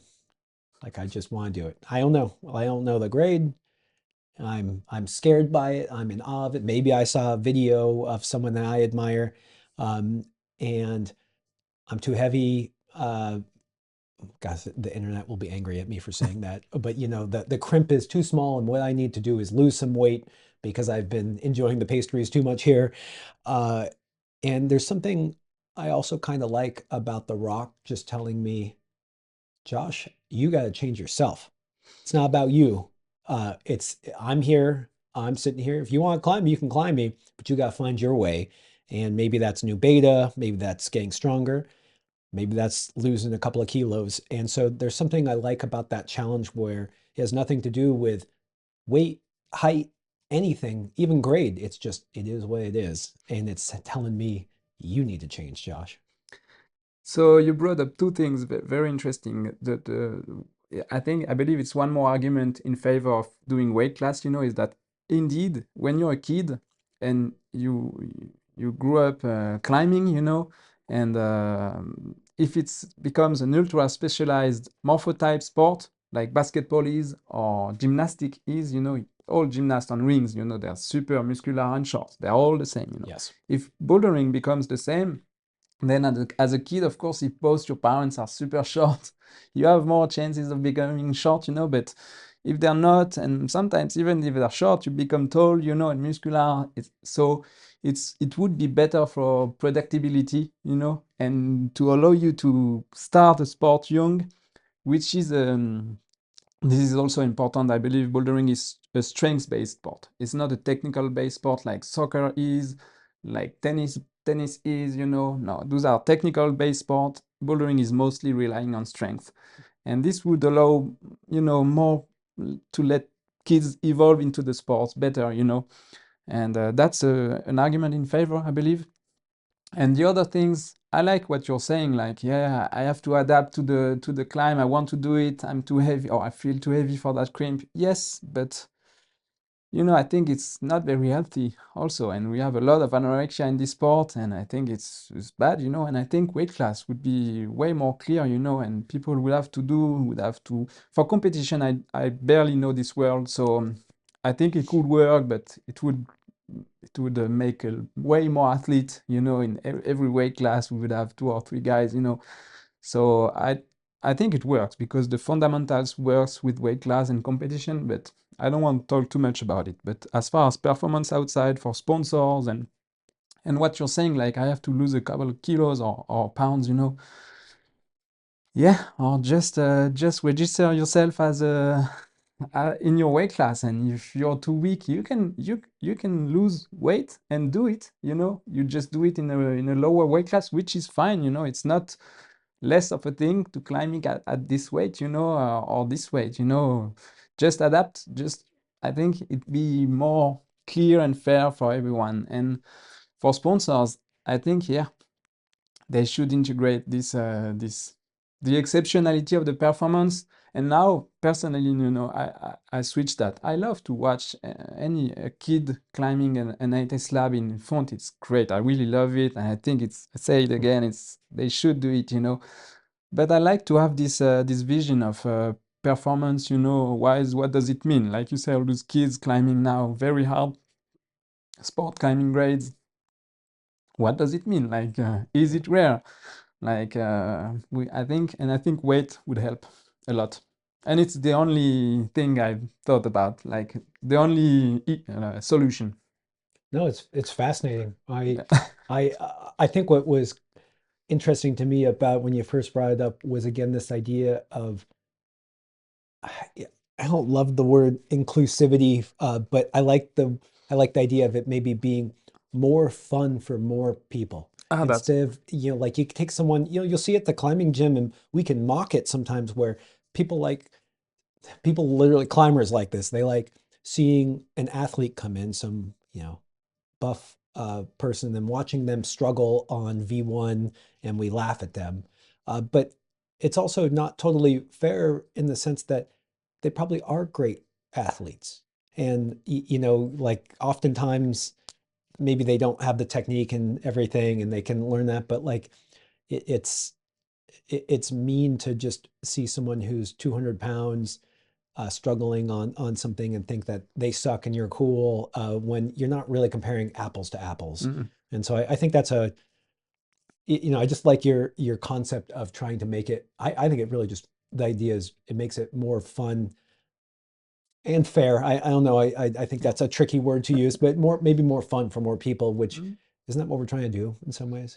Yeah, I mean, it should stay fun, except for people who for them it's the sport is their job, If you're a professional climber, sometimes it can be less fun. I understand that, but even like it should stay fun for all of us that are non-professional climber. Yeah, it has to stay fun, but I think it would be more inclusive, and that's great. And anorexia, there is a lot of positive.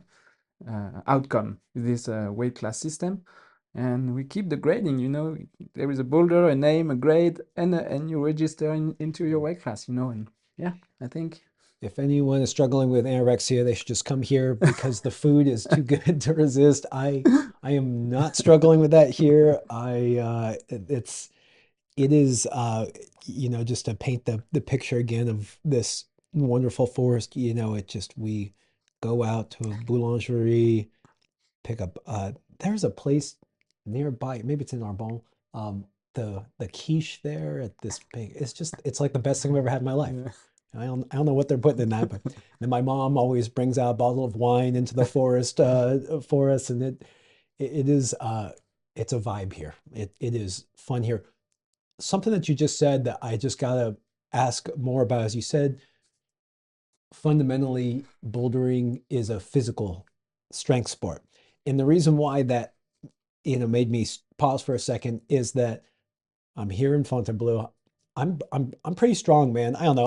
I'm no Adam. I'm well, maybe Adam Andre is the best. I'm no incredible strong climber, but I'm physically typically stronger than my grade, and I'm maybe not as good at the technique. And I'm here, and I think, oh, I'm strong, and then all of a sudden I move correctly, and then it's easy. And Mhm. it's just was a big, made me want to pause and ask you more about that, because here I feel like there's nowhere more than here where I felt like, wow, bouldering is a technical sport and not a strength sport. So maybe we could dive into that a little bit. Yeah, that's an important subject, I think. So, um, I've spoken also with quite strong, really strong climbers, and they would say, no, climbing is technical sport. No, for me, not at all. What will limit you is always strength.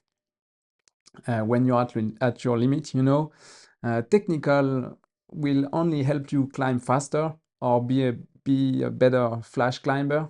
If you're very good at technical skill, you will flash almost the hard. We will be close to your max ascent red point, And but overall, it's a strength-based sport. I really believe that. And yeah, technically, why I'm saying that is because I I know 9A climbers that aren't very technical. They are pretty new to the sport. You can see on videos or for real, they aren't great, at technique, And it's not a problem because if you're very strong and you try the move in a 9A over and over, you will optimize this move. But then if you go do a circuit, you will climb poorly. You will have to overpower if you want to flash them all. You will overpower half of them or most of the climbs, because your technique is not very great. You haven't spent enough time, or just sometimes also flexibility is a big factor to use this technique in climbing. If you're not, then but yeah, I believe it's a strength-based sport because you can optimize this 190. Each move, there is like what doesn't matter the number of moves, trying over and over, you will be good on this climb. But then no, if you want to do a circuit with well technique, no, you won't be able to do that. So you can be a 9A climber and have not very good technique. Of course, you will have technique because to reach that level, of course, you have to climb but Interesting. So what I'm going to repeat back to you. It sounds like to me, and I kind of agree with this. Maybe strength is your ceiling, and the better your technique is, the faster on a boulder you can get to your strength. So, like you say, if you really have great technique, perhaps you can basically flash your red point grade because you're able to unlock the move very quickly. You understand both visually and how to move your body to optimize on whatever the holds Mhm, and feet. mhm, Yeah, that's interesting. For me, I I've actually found it quite exciting to climb poorly here. I'm saying this, it's not like I'm terrible. It's just you said that when you went to, when you traveled abroad, you were instantly able to climb your max grade here. mhm, And for me, I don't know, we'll see how how it goes today at Karma. mhm. I don't feel like I am as proficient here as I am on other rocks. So I've actually found it a little bit exciting where it just shows me that I have so much more technique to gain, and that perhaps, I can reach my ceiling. Maybe I've never gotten to really reach my ceiling of strength because I have technique gain. So just kind of a fun little thing to hear about where, from someone who is probably quite good with technique yourself, that, you know, that you still see it fundamentally as a strength sport, which is just fun. It's funny to hear this stuff. You go to someone who's grown up in a place that's very technical and they say, hey, technique is no big deal. You gotta get strong. And it makes me wonder, like, do you focus a lot on strength now at your level, which is, well into the grade 8? Mm-mm. So I have very good technique because I grew up here. I think also I'm naturally flexible and I love to use the technique because I think it's fun to climb with technique, you know.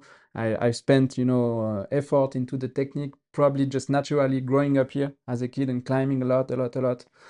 So I think I have good technique and but what's limiting everybody, you know, it's strength, you know. Sometimes it can be technique if you're on a really weird move and you've never really done it, you know, but you will learn this move quite fast. Even faster is someone telling you how to place your body, you know, it's not so complex, you know. So the limiting factor is strength. Personally, I also love to train, like I love if physical effort, so I love to train and I train for strength. And I think, yeah, it's a strength-based sport, but I can also say you can learn technique very far, you know. You can also like um, dive deep into the technical world, especially here in front, you know, and learn for almost all your life. It won't be much, but it will be some stuff, you know. After, you know, 35 years of climbing in front, you will still learn a little bit, you know, so you can refine your technique for a long, long time. So there is a whole technical world in climbing, and it's really nice, you know, but basically it's a strength-based sport. Like the strength factor is the most important if you want to go upper in the grading scale. Yeah. Yeah, I think what I've found in my climbing is that I I think that as someone who has always loved strength, I just always try to answer the questions with more strength. And I think that's, not the best way to go about it for a lot of climbers where if you can't do something, strength is not I mean, unless you know that your technique is perfect, maybe for you, you can say that. You can say, okay, I need to get stronger. Where I don't know if this is a modern era. I'm not necessarily from the modern era. It's just something that I've learned over time, that I often try to answer the question by saying, you need to pull harder. What you're not doing is pulling harder. And that's why I've been having so much fun here is, you know, maybe I could do that on a 6B. I could say, you need to pull harder, Josh. But there's somewhere deep inside of me when I start trying 8B hard on a 6B, I say, hold on, dude. Like, you need to rethink what you're doing. I've had the experience a few times where I thought, oh my God, this is so hard. And then I, reset, take the hold, let the hold tell me what to do. And all of a sudden it really is 6B or even 7C or whatever the case may be.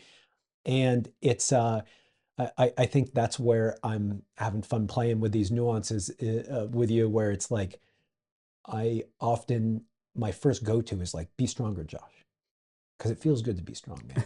Who doesn't like being strong? But it's just not been the answer for me a lot of times. And like we were talking about karma, I couldn't do the first move, couldn't do the first move.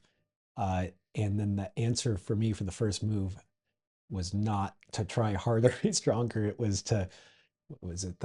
I told you the story. I thought it was hilarious. Karma is this famous problem where you do a hard move to a sloper, and it's a little bit of a divot. And I'm climbing on it. I'm touching it. I can't even imagine sticking to it. And the guy I'm with says, "Hey, Josh, that's a sloper. Perhaps you should try to grab it as a sloper." And I thought, what do you mean? I'm just grabbing it. And so first time I tried, open hand, I stick the hold and it feels great. And I was just completely trying, not even sure what I was doing with my hands, but I was trying to crimp it basically. And so, it's just, it's an important shift in mindset that perhaps, I don't know if you appreciate your upbringing. Well, I shouldn't say you don't appreciate it. Perhaps you don't recognize that how you answer those questions are probably with a technique first and then allow for strength to come in as a factor. Yeah, no, what you're saying is important. Like, if you have strength and not so good technique, it can get even worse. Can get, yeah, even worse because you're gonna use strength to for every solution, and it's not. No, no. Sometimes you have to refine the technique of the move, And sometimes you can power it, sometimes you can't. And yeah, people, yeah, I was telling it at the beginning, that comes from gym, very little outside experience. It's so obvious, like just less strength, use your technique. Like it's you're wasting your energy, you know. Maybe you'll do the climb, but so it's a balance between strength and technique for sure. But overall, I I stay with my theory that it's a strength-based sport. But yeah, sometimes you have to refine the technique. Sometimes you have to lock off a little bit stronger than what you were. Sometimes locking off, you know, more on this arm, you know, is the solution. And you have the strength, you just didn't put enough strength into that arm or leg, you know. And sometimes you had to do it, and you could do it, but it's still like a technique linked to strength. But yeah, it's always a balance, and it's yeah, it's fun, Well, so artistic. when you encounter a move that you're struggling with, um, how do you go about breaking down yeah, like when you get stopped by a move, what's in your toolkit for trying to do it in that moment versus going back to the gym and or going back to the hangboard or whatever the case may be? Yeah. So I don't go back to training for a move, you know, if I can do it. Usually it's either like now I'm quite heavy, so on crimps I lost a lot of strength related, say, to crimps. So I know I can do them, and I know if I would lose a lot of weight, I could do it. You know, I've put up some ascents very crimpy. I know I can do them again at this actual weight. I know I could do them up until a certain weight, you know. Um, so that's a 1 or 0 solution, you know. And for moves where my weight, say, it's not the issue, most of the time, because I have good technique, it's beta related. Like it would be a foothold, a little position, you know. And then what helps the best is to open your mind and try something else. You know, try a different foothold, try and don't get stuck. And which helps also a lot is to bring friends. You know, you gain time because they come with new ideas, you know. And it's most of the time it will be like different beta, different foot placement, or maybe the hand, or maybe the sequence. Like I was run on the sequence. I tried this Boulder we did put up this winter. I had bad sequence, you know. It was harder. I was gonna do it like that, and then friends came and was like, no, let's try this way, and we found an easier sequence, you know, most of the time. And when you get stuck in a move, and I'd say maybe but because I'm at that level where I think gaining pure strength, you know, is very hard. I think you reach a plateau quite quickly in climbing. You know, if you train very seriously, after a few years, like you're on a plateau that can get a little higher, but not by much. You know, so you need another beta, or or you won't do it. You know. Something that is interesting about this rock where you can kind of smear on anything and you'll see on very easy grades on slabs, the feet will be minuscule, is in some ways everything's a foothold. Mm. And in some ways also everything's a handhold. I've been blown away by, I've used non-chalked up holds quite a bit. And that's something that I think you learn when you spend a lot of time outdoors, that just because there's a bunch of chalk on a hold doesn't mean you have to use it. And also there's maybe an infinite amount of bumps you could do before there. And yeah, it's a it's like it's good and bad, where when you start opening up your mind, you go, oh, I could use any feat. And it can be daunting too, because that little micro change can be the difference between doing it and not doing it. But then you also think to yourself, well, maybe I should just completely abandon this area and Mm. I can put my foot on the other side. And it's where sometimes I get overwhelmed too with too many options. We were just talking about karma, and we talked about the foot, and then you're like, no, there's a foot over here and over here. And then this other guy used this one. I thought, oh gosh, what am I doing? Yeah, many options, and for sure, like climbing with a way shorter guy, you know, like 5'4", 5'3", it's amazing how they found ways, you know. They found ways, they found solutions that are not especially harder, you know.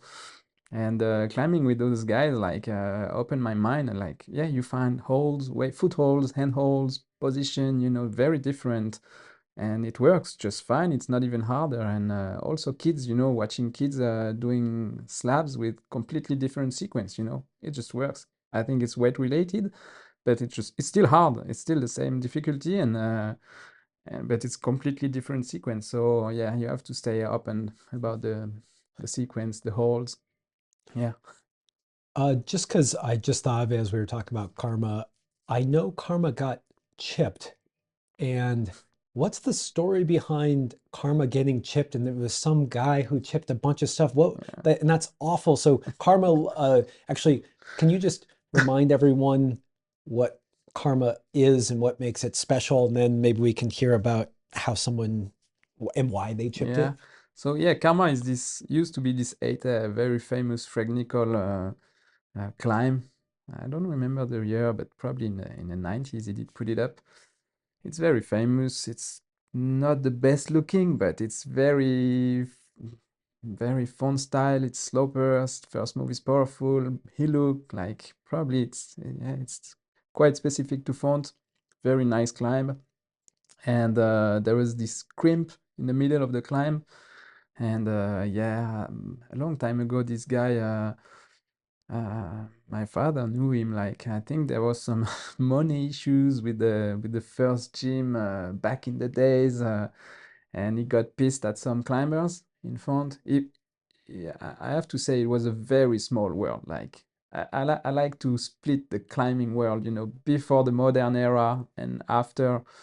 And before this modern era, it's still a small world, but before it was like very small. And this guy got pissed, I think, for money issues. And yeah, he chipped, he broke, he didn't really chip, he broke Karma. His goal was to make the climb unclimbable.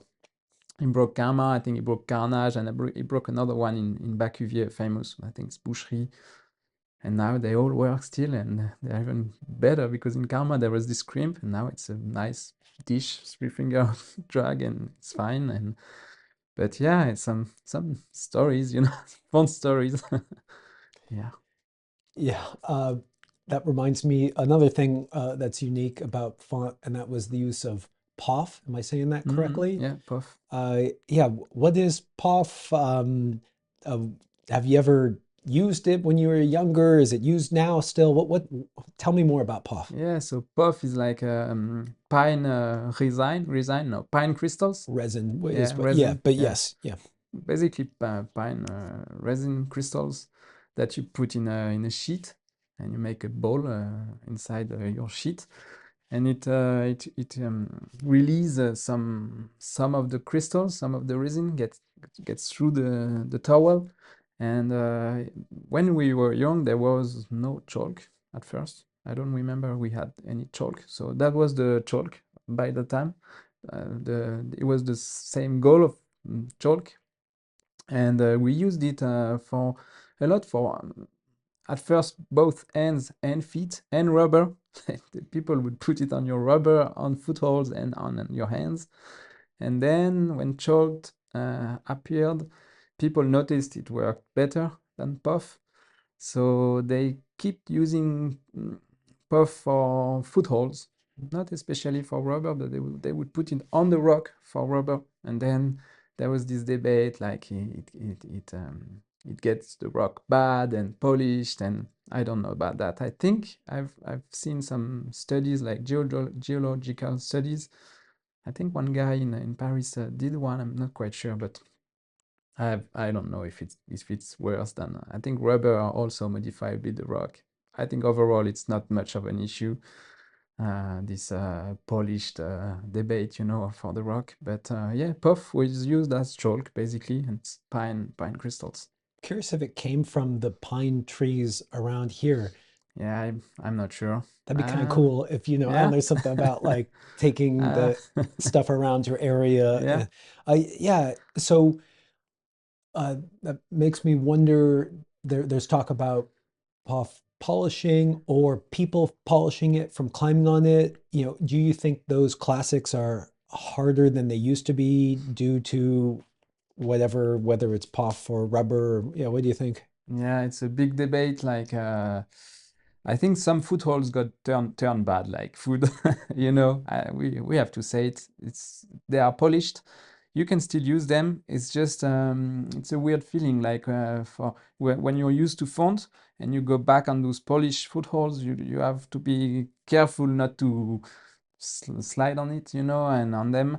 And they turn a little bit bad. We have to admit, rubber did have an impact on the rock.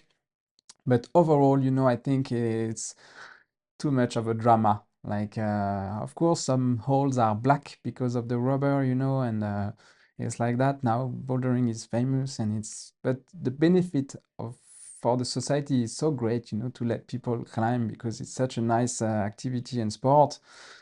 And I always say, like, even for the debate for tick marks, for chalk, people get a bit crazy if you don't brush them off. I'm gonna be a bit controversial here, but I'm gonna say it. Like I always say, those boulders in front, they are only used by climbers, and because of that, chalk, like I've met so many people just walking, and at first, a long time ago, people didn't even know what climbing was. They would always ask, what are you doing? Why are you carrying crash pads? And still we get this question asked a bit, but less and less, and they don't care about rocks. They don't even really know why this gray, green, white because of chalk, they don't care. And I always say, what if tomorrow a new passion emerge and people love to draw the rock, and as thousands of people go to font just to draw them, then they would be pissed because it's chalky tick marks, and then we would have two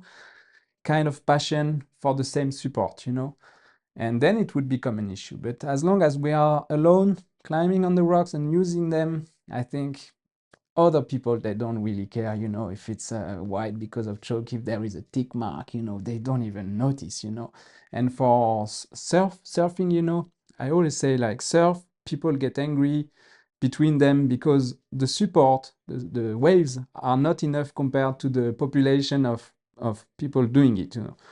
For climbing, we don't have this issue. If tomorrow thousands of people come and want to paint the rock, for example, or know or do whatever they want to do, then maybe it will become an issue. But as for now, the support, like the boulders, at least in front, they are enough, like, and people don't really care. Like, people, I mean, that are non-climbers, they just walk, they like to see rocks, but that's it. So, I've actually noticed far fewer tick marks here than in other places. oh yeah. And I've brushed my tick marks just because, well, if I don't see tick marks, I just assume that I need to really make sure because it just seems like the etiquette here. I I've talked about this before. I kind of like the way chalk looks on climbs, and it's because it's this it's like it's a hint of us. It's almost like a visual showcase of us as climbers and humans and our interaction with rock. It's subtle. Like if sometimes I don't love when it's just covered in chalk, unbelievable amounts, but I love just, in some ways you don't see a crimp and then you get a little chalk and all of a sudden you see a little ripple and it just kind of it's attractive to me. It makes me want to climb it. But I'm glad you brought it up because I've really noticed far fewer ticks. And I was always taught to brush my ticks, so I do, but I don't know if I care as much as others. I'm not going to freak out if I Mm, were to leave a tick or saw it. mm. But I noticed much fewer ticks here, Oh actually. yeah, Yeah, okay. so I Mm. don't know, kind of interesting to hear. Okay, Kevin. Thanks for sharing some of the history of font. You know what's funny, man, is you've done a few name dropping, but I gotta tell you, everyone seems to know you, Kevin. Oh yeah. Well, we got when I came here, I reached out to our mutual friend David Gurman. Said, Dave, going to the forest. Who should I talk to? He said, Kevin. I said, oh, I already know Kevin. The one time I was here, some other people introduced me to him, and everyone I've talked to is like, oh yeah. So you are a staple here now somehow. I mean, I guess growing up here and climbing everything, so I feel very grateful to get to hear more about it from you. Um, is there any stories that from Fontainebleau that I didn't pull out of you? Anything before I let you go that we should have talked about? Well, there are many stories, It's always tricky. Like, no, I mean, there aren't that much. I told you an old story during the Second World War where a guy in Bakivi would chip a blue, I think, and because people were chipping holes by that time, it was normal and it was the regular practice. And he would meet a German soldier, a Nazi, and they would, instead of putting him into jail, they would become friends because he was a climber. The Nazi guy was also a climber, and just wandering here in Bakivier. It's crazy to think about that, but no, that's just little stories from, yeah, from the past. I don't know much about them, and there are a few stories like that for sure. Like, I think, yeah, there is some great stories also in Yosemite. I watched this movie quite a long time ago, where with crazy stories, with plane crashing. We probably have some some of them here. I don't know. I don't know. I don't know much. Yeah, Valley Uprising, I think was Yeah, the that's what what a that's great the movie. yeah, Oh yeah, it was, gosh. yeah, Yeah. yeah. Yeah, it is weird for me being in Bakuvier and sometimes and you had told me that and thinking about, world wars and thinking about this area being, people fighting there. It's such a strange thing to think Yeah, about. yeah. And I love hearing climbing being some kind of little intermediary where it's like, oh, you climb? I climb too. Like, let's climb together. So wonderful stuff, man. My last question for you, and I ask everyone this, Kevin, is how do you go from good to great? Yeah, that's a good question also. I think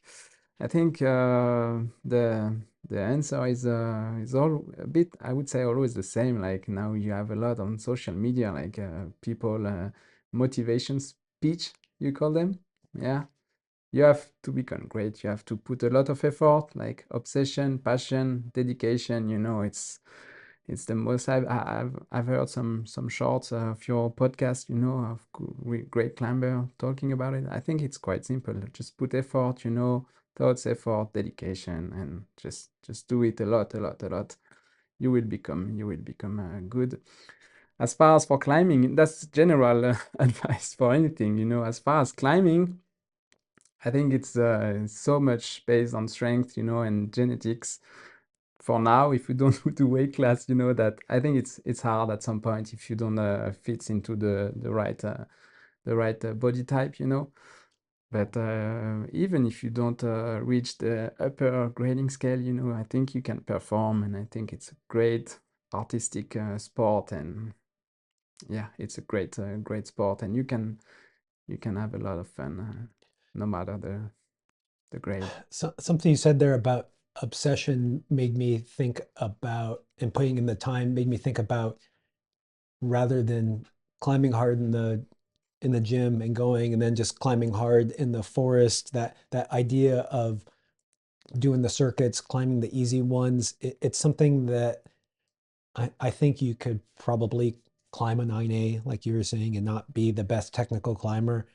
But I do think that if you want to be someone like Almandra who shows up into the forest, into Fontainebleau and climbs well, Yeah. that you really need to embrace, the fives, the sixes, the sevens, not just the nines. And I it's yeah, I think there's something there about when you're really obsessed with it, when you walk, I mean, I felt that when I walk in here, it was a little daunting because I kind of like going to a place and saying, I want to do everything. Mm. And here, everything is a lot.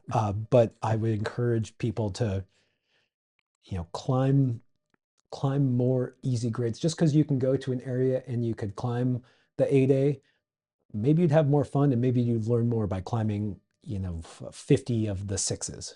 Yeah. Yeah, I mean, this question going from good to great. I mean, if great is only the grading scale, then you will be limited by strengths, But if great also includes technique, then you can go far, far. And here, especially, you will learn, like, you can deep dive into the technical world of climbing, and that's also great, watching an old guy or girl climbing so well, with perfect technique, on a climb he knows well, even if it's not a hard grade, it's still great practice, and great art Don't you think it's to, always easy to recognize it too? When you see someone climb beautifully, yeah. regardless of the grade, the age, the gender, the height, the weight, when you see it and it's beautiful, it's beautiful. Yeah, you need experience, I think, to recognize Mm. like great technique.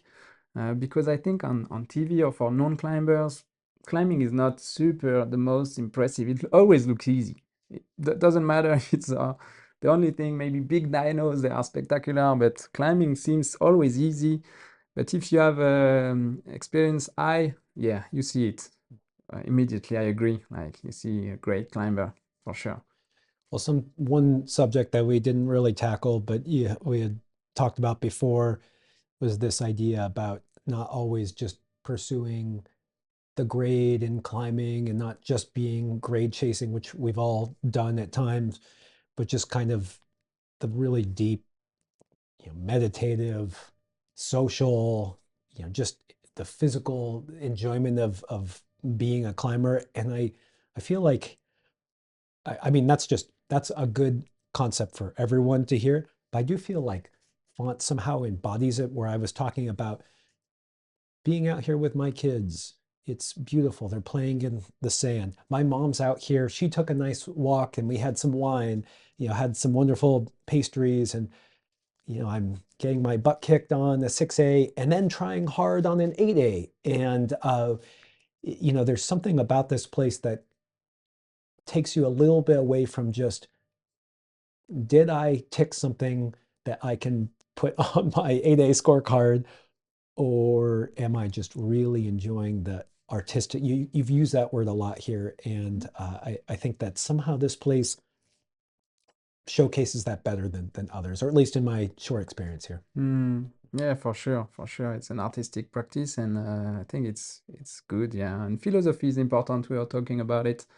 I think climbing is a very good platform, to get happy. It's you get fit, you share with people what you like, and yeah, it's a very meditative because the head has to be completely focused on this, like most of the sports when you really like them. But it's a great platform for all those three benefits, and I think it's great. And maybe Font is better than another place. Maybe the landscape makes it nice, the forest, the sand, and yeah, probably. Could just be me getting outside my comfort zone and embracing something Mm, new. I'm sure everyone could have that experience in all the places. Although I will say again, this is one of the few bouldering areas I've seen where there's a lot of families. There is a lot of mm, grandmas and mm, grandpas, and it's there's a pleasantness that is just around me that's a little different than me and a bunch of yelling guys throwing themselves at some sharp holes. There's something subtly different. And again, I want to emphasize perhaps we can bring that same ethos and style anywhere, mm. but it just seems easier here, man. It's just more fun here. So a beautiful place that that you grew up in, but also have chosen to call home. Mm. Thanks for sharing. And I have a hunch I will be back here many, many more times in the near future. Anytime you should. Yeah, you're welcome. Thank you for having me. Thanks, Kevin.